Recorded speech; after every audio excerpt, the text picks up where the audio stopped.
Yeah. Doesn't it make sense? Because a Charlie Kirk had to be removed in order for a Candace Owens to be elevated.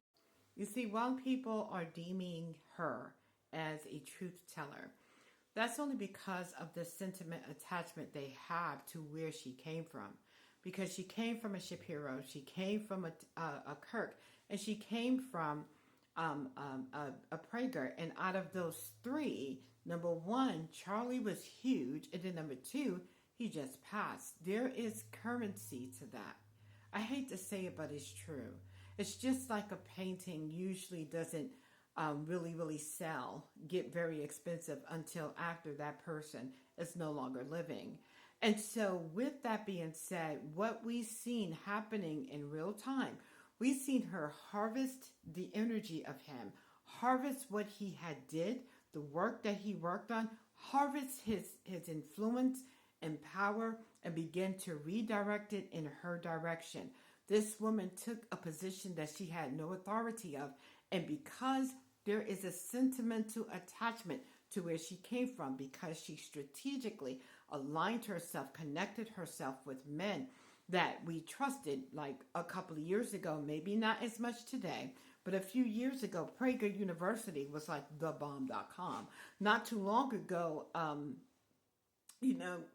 Shapiro, when he first came up, it was just like, oh my goodness, this man was just so incredibly bright. And then, of course, Charlie Kirk, out of the three of them, he embodied Christian values. He embodied American values. He embodied family values. Three things that this country is lacking. And as a result, we are crumbling, and we're asking for the crumble. The thing, oh, my heart is grieved. I am a New Yorker, born and raised there, lived there for the first, 30 some odd years of my life. I lived there. It breaks my heart that we have embraced what has happened from the mayoral election. See, you had to remove a guy like him that was fighting fiercely because there was an information war. There was an ideological mindset that was being pushed, and the children were not thinking. The children were thinking, well, I know and you can't tell me. So when a Charlie Kirk came and spoke and debated and caused them to think, it was shifting mindset. So you got to move him out the way. And in moving him out the way, you got to put someone who you have an attachment, or you remember an attachment, because let's be clear, he removed her from TPUSA years ago. Shapiro removed her. She was, in other words, she was fired from these two institutions, but yet she pulled on the currency of him at the time that he had passed away and rekindled. You remember when we worked together? She was even putting pictures. This is somebody else's husband. This is an entity that you are not a part of. By the time she had the audacity to say, I'm one of the Masons. No, you wasn't. That thing was on and popping for about 5 some odd years prior to her even coming on TPU. And her tenure was short. And then all of a sudden she magically yokes herself or marries after 17 days. And then he proposes on some type of FaceTime.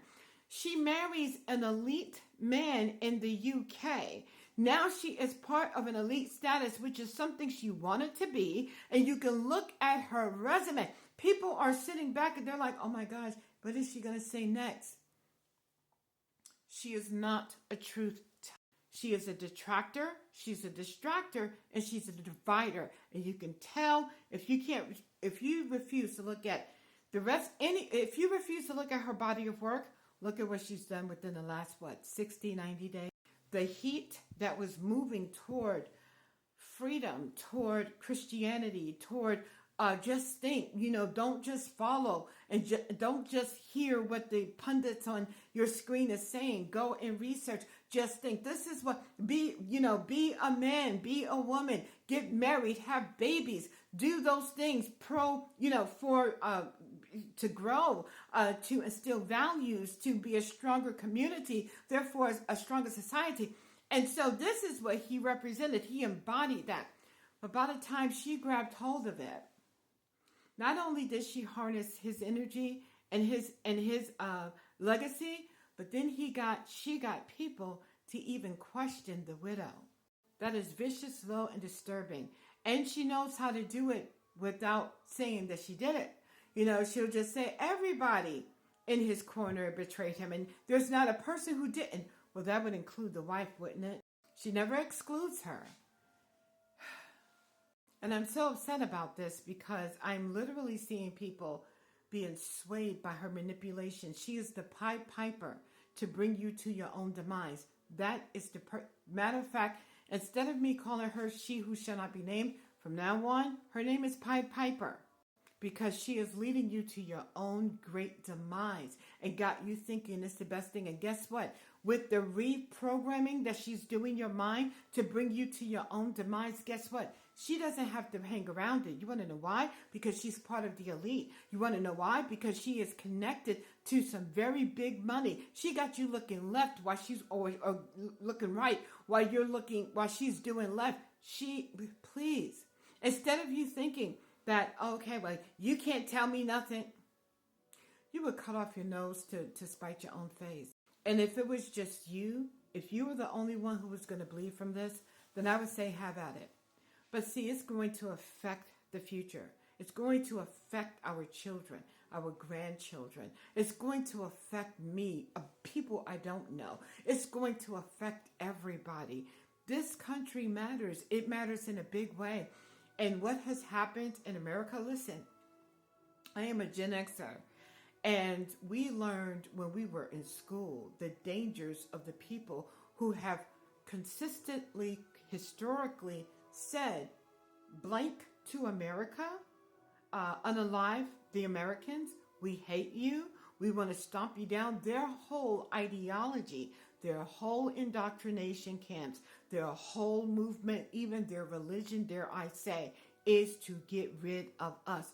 Why will we put such a person in power? Well, when we have a Pied Piper that is leading you in the direction of, oh, it's going to be fine. She lulls you with deceptions. It sounds sort of kind of true.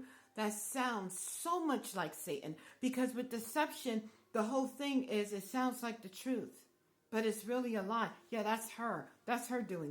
And while you're thinking that it's his wife that might have something to do with it, here's something I truly believed. And I said this, you can go on my timeline. I said this like a day or two, not too long after the passing of CK, that I would question her. I would question whether or not she knew about it, because they needed to remove him in order for her to gain power. And that's what's happening right now. You're seeing it in real time. Instead of you looking at, there's nothing wrong with what EK is doing.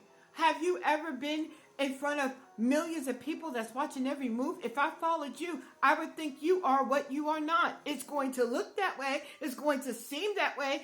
Everything is going to lead to that direction, but it may not be the truth. I've had that happen to me several times over. And if you look at any of my videos, you take a clip of it, you would think, oh my gosh, she's anti whatever the slurs are, being very untrue. She has you looking at in the wrong place purposefully. This person is not into misinformation. It's about disinformation. And she has harnessed what she's built strategically by yoking herself to truth tellers. Now you think she's a truth teller when there's not an ounce of truth that she gives you. She is a deceiver, and a big deceiver at that. You need to stop listening to her lies, because she's poisoning you. She's softened hearts toward people who don't want us to be here. She's leading people away from Christ, but she make you think that you're leading toward Christ. This is a deceiver by proportions I haven't seen since Obama when he was in power.